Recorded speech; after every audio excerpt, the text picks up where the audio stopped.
Malawi Today.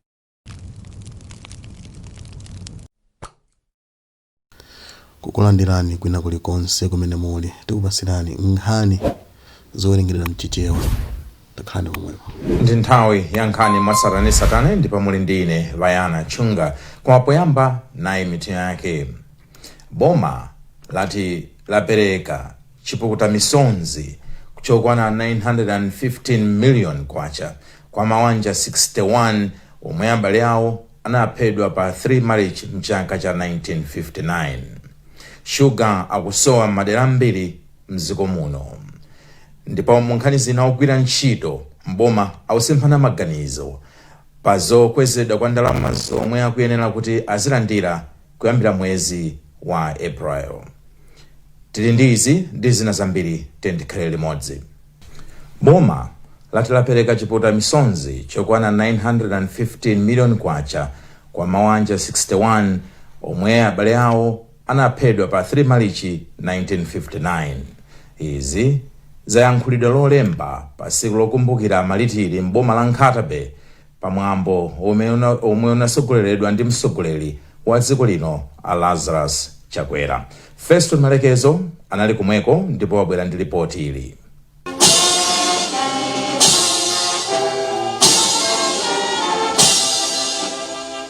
Achakwera anati anauza unduna wa zamaboma ang'ono kuphatikizirapo unduna owona za chilungamo kuti ugwirire ntchito limodzi pozindikira mawanja awa ndi kuti atonthozedwe. Iwo anati mawanja awa akhala akufunsa boma la Britain kuti liwapase chipukuta misonzi, koma ngati boma anaona kuti nalonso lili ndi udindo lotonthoza anthu ake.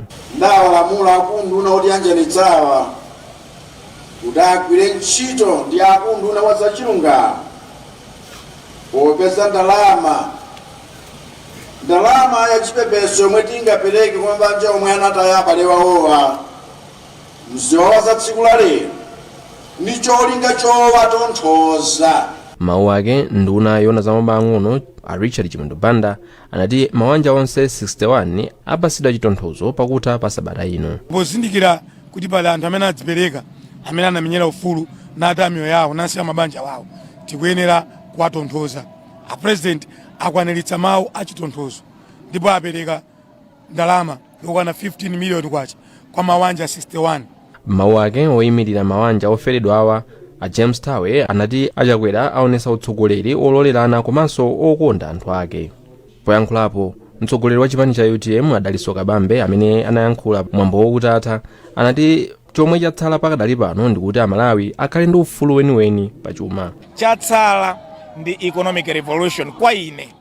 Andale tibweretse pamodzi ndi Amalawi onse, tibweretse uphindu weniweni kwa Amalawi chifukwa ngakhale tili ndi ufulu odzilamulira, tili ndi ufulu olankhula, koma vuto la chuma, vuto la umphawi, vuto la njala, vuto la kusatuka kwa dziko lidakalipo. Chithimithimi cha mwambo wokumbukira malitiriwa unali mwambo wa mapemphero umene unatsogozedwa ndi Bishop Fanio Makangani a mpingo wa Anglican. Mkatikati mwa mapempherowa atsogoleri a mipingo yosiyanasiyana anapempherera dziko la Malawi kuti mukhale mtendere, chuma chokhazikika komanso zisankho zabata komanso mtendere. Mwambo wa mapemphero usanayambe Achakwera anayika nkhata pa manda akakumbi komanso anatsogolera mwambo woyika nkhata pa chipilala chimene chili pafupi ndi jete ya Nkhatabe.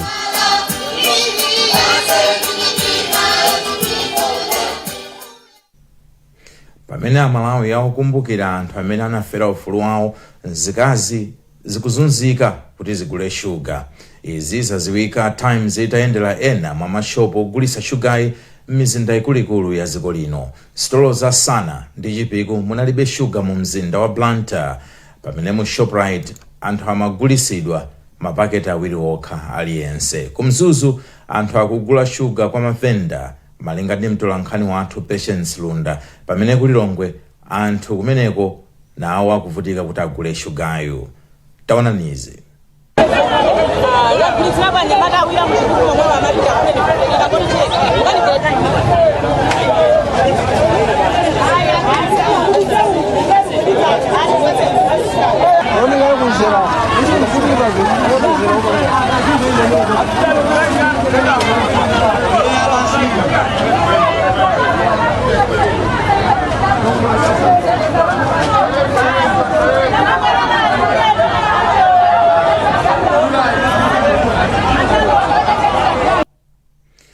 mavenda komanso ogula malonda ku Mzuzu ayimisaka zionetsero zomwe zimayenera kuchitika mawa, zomwe cholinga chake kunali kukakamiza boma kuti lipereke mayankho ku mavuto akukwera mitengo kwa zinthu mdziko muno. Mavenda komanso ogulawa atapanga ganizo limeneli kamba kuti mtsogoleri wa dziko lino Lazarus Chakwera wapereka mwayi woti akumane ndi mavendawa lachiwiri. Oyimirira ogula agomezekani Nkhoma komanso mlembi wa komiti ya mavenda a Scriven Zonzi auza atolankhani kuti mavenda adikira zokambirana asanapange chiganizo kuti apite motani mtsogolomo. Ankhoma anayankhula ndi mtolankhani wathu Sam Kalimira. Zionetsero zimene tinakonza kuti zichitike mawa lachiwiri muno mzinda wa Mzuzu tazisuntha kuzafika sabata mawa lachiwiri. Kwambiri tamvesedwa kuti a president akukumana ndi mavenda mawa, so sitikufuna kuti mzinda wathu muno bwere chimpwirikiti, komanso tikufuna kuti timvetsetsa kuti a president wa mavendawo awakonza zotani kumeneko. So polemekeza ufulu umene mavenda ali nawo komanso a president ali nawo, ndifake tasankha kuti ndi bwino mademowa azachitike sabata mawa lachiwiri, so that timve fundo zimene a president akonza kuti auze mavenda. Tifuna anthu azionena kuti ifeyo ntchito yathu ndikuonetsetsa kuti ufulu wa anthu ogula kuno ku Malawi uzilemekezedwa. Ndalama imene amapeza akagulitsa matemba, akagulitsa nthumwana, izikwanisa kupanga zimene wakufuna. Akafuna kumanga nyumba azimanga, akafuna kulipira fees za school azilipira, akafuna kugula pizza uko azigula, osaphinjika osapakanira chilichonse. Mlembi wa mavenda Azonzi anati mavenda awamvesese ndipo sanga wachite chipongwe. Mademo tasintha mawa sikukaa mademo kupereka mwayi kwa president kuti akumane ndi mavenda amenenso timene waenda nawo pa nseu mawa. Titamva kuti iwo akonza siku la mawa, tinaona kuti maybe atha kukakambirana zina ndi zina zomwe zitothandizanso ku madandolo athu. Kwa madandolo athu ife tinapita kale, I'm sure awapasa kuti no mwina awaone patali patali.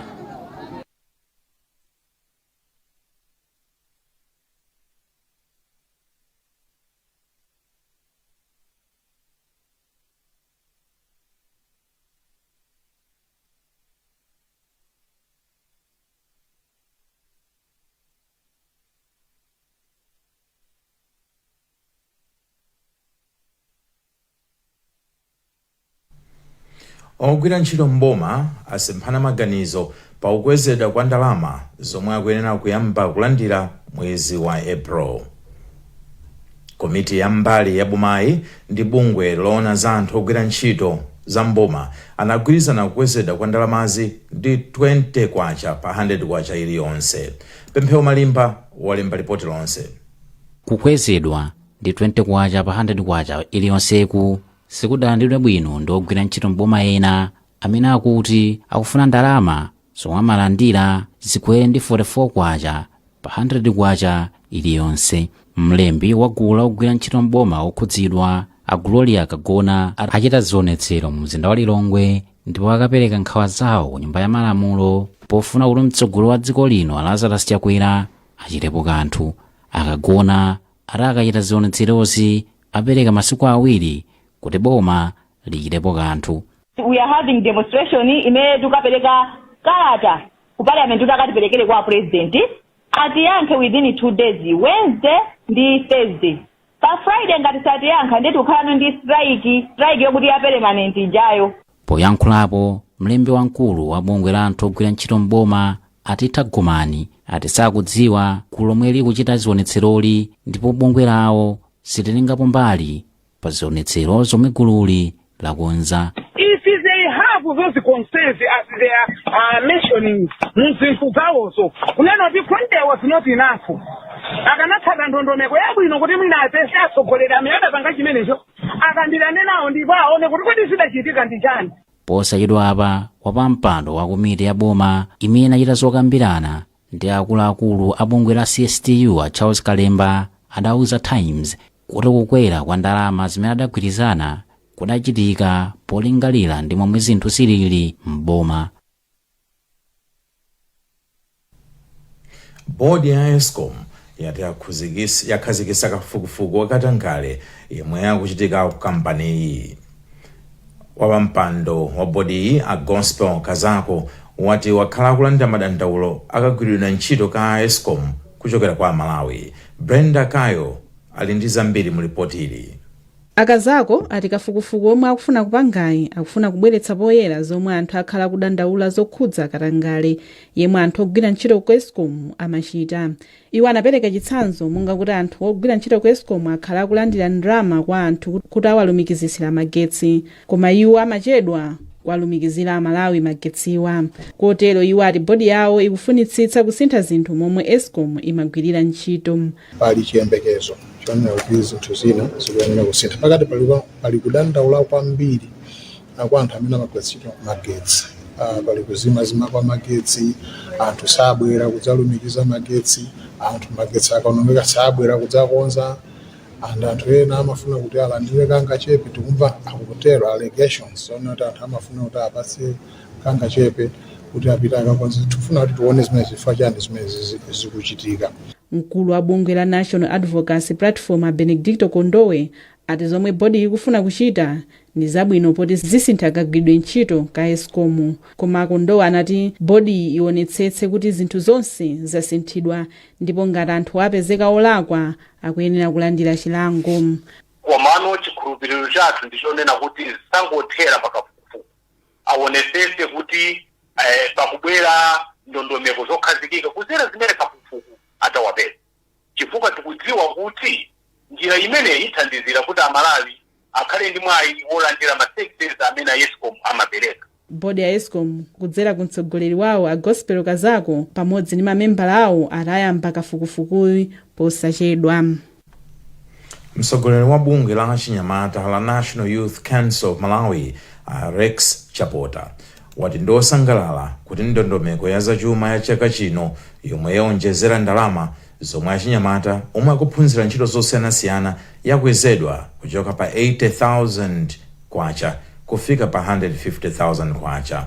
Ndipo padakali pano bungweli lati ndilosangalala kuti boma laika 2 billion kwacha zothandizira achinyamata omwe ali maluso osiyanasiyana. Labeka Chimjeka Matemba walemba ripoti ili.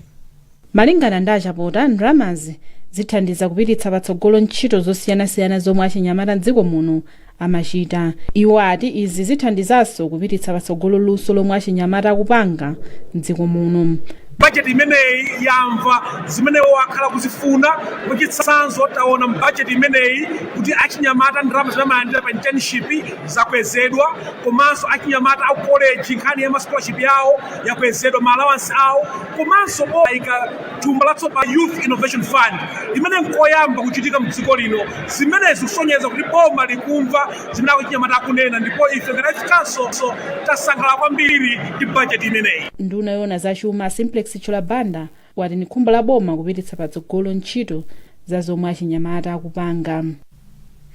Tipitiriza kupasani nkhanizi tikatha kuonera izi. Popitiriza nkhani zathu, Malawi Bureau of Standards yati ntchito yoyendera stolo pofuna kuona ngati zikusatira malamulo kapena ayi ikukumana ndi mavuto. Akuluakulu anthambi ati akathali ena akumasina khutu eni sitolo zimene zigulisa katundu onongeka kuti aseke sitolozo pamene Malawi Bureau of Standards akuyendera. Wofalisa nkhani ku bungweli a zamazama katatu ndi wasimikiza izi pamene Malawi Bureau of Standards imapereka madesiki makumi awiri pa skulu ya primary ya Habitant mu mzinda wa Mzuzu. Patience Lunda akufotokoza. Bungweli lakhala likuyendera sitolo zosiyanasiyana m'dziko muno ndipo zina zatsekedwapo komanso zina zinauzidwa kuti zipereke chindapusa. Mawu awo akatatu anati ogula amayenera kumvetsa ntchito za bungweli zomwe ndikuonetsetsa kuti ogula akutetezedwa komanso kuti ntchito za malonda zikuyenda bwino. Pathandizo lomwe aperekali akatatu anati bungweli linafikira unduna wa maphunziro kuti wapase sukulu zitatu zomwe zimafunika thandizo la madesiki kuti akaperekeko. Mukaona ochita malonda akutsindidwa khutu ndi Amalawi amene tapita kuti tikateteze pa msika pajapa. Masikelo anu amasulani kwa Malawi Bureau of Standards kupita pa msika pamene mwangulanda mwina masikelo awiri atatu kwinako ena ake abisabisa masikelo chifukwa chani ukupeza kuti ogulitsa makamaka ogula amene ali amalawi awatsina khulu kuti feta bwa kuti tigwire ntchito ndi ntchito yathu imakhala yovuta chifukwa kuti amalawi amene tiwembeza kuti atimvetsetse bwino kwambiri kuti tikugwira ntchito m'malo mwa iwo akhale mbali yathu atithandizire kuti tigwire ntchito bwino yo ateteza iwo akumapeza kuti akukhalanso mbali ya iwo amene akuwapanga zinthu zosayenera pa malonda. Mphunzitsi wamkulu wa skulu ya primary ya Habitat Aethel Lovu anati sukuluyi ili ndi madesiki 123 kwa ophunzira alipo 1627. Lovu anati sukuluyi ilinso ndi vuto lakuchepa kwa zipinda zophunziramo ndipo ophunzira ena amaphunzirira mu makalasi ochita kukhomedwa ndi matabwa. Katundu amene talandira kuchoka kwa Malawi Bureau of Standards ithandiza kwambiri chifukwa kuti vuto la madesiki khangati lachepesako pang'ono ndikuti ana ambiri kwakhangati awonjezekera kuti azikhalako pa madesiki. Bungwe lili linakaperekanso madesiki ku sukulu ya primary ya Mgona ku chigawo chapakati komanso ku sukulu ya primary ya Mthawira ku chigawo chakumwera ndi ndalama zokwana 18 million kwacha.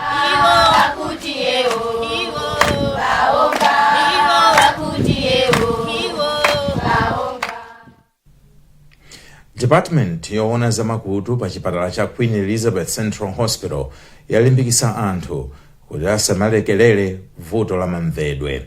Kaswiri woona zamamvedwe pa chipatalachi Amwanaisha Phiri wanena izi mu mzinda wa Blantyre pomwe akaswiri woona zamamvedwe ku chipatalachi komanso Kamuzu Central Hospital adagwirizana ndi bungwe lotchedwa Anzathu Charity Initiative kupereka thandizo kwa anthu omwe ndi vuto la kumva. Iwo akufotokoza. Mwina chiwerengero cha kumalawi tikhozonena kuti pafupifupi anthu 5% ya chiwerengero chonse ndimene akukhala ndi mavuto akusamvetsetsa. Anthutu ngati sabwera ku chipatala chifukwa chakuti kufika tsiku la lero ambiri sanadziwebe kuti limeyo ndi vuto amangona ngati kuti ndi mmene ndilili basi.